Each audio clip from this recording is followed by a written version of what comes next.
ಈ ಸರ್ಕಾರದಿಂದ ಬ್ಯಾನ್ ಮಾಡಬೇಕು ಅಂತ ಹೇಳಿ ನಾಚಿಕೆಗೆಟ್ಟ ಲಜ್ಜೆಗೆಟ್ಟ ಸರ್ಕಾರ ಹೋರಾಟಗಾರರನ್ನು ಹತ್ತಿಕ್ತಾ ಇದೆ. ಈ ಸರ್ಕಾರದ ವಿರುದ್ಧ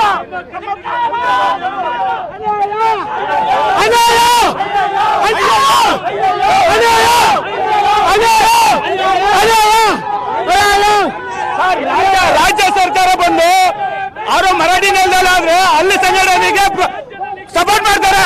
ಕರ್ನಾಟಕದಲ್ಲಿ ಆರ್ಥಿಕವಾಗಿ ಕೆಲಸ ಮಾಡ್ತಾ ಇದ್ದಾರೆ. ಇದು ನಿಲ್ಬೇಕು, ಈ ದಬ್ಬಾಳಿಗೆ ನಿಲ್ಬೇಕು. ರಮೇಶ್ ಪುಂಡರು ಏನಿದೆ ಧಿಕ್ಕಾರ ಮಾಡಿ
MBS ಅನ್ನ ಬ್ಯಾನ್ ಮಾಡಬೇಕು ರಾಜ್ಯದಿಂದ ಅಂತ ಹೇಳಿ ಹಿರಿಯ ಹೋರಾಟಗಾರರಾದಂತಹ ವಟಾಳ್ ನಾಗರಾಜ್ ಅವರು ಮುಂದೆ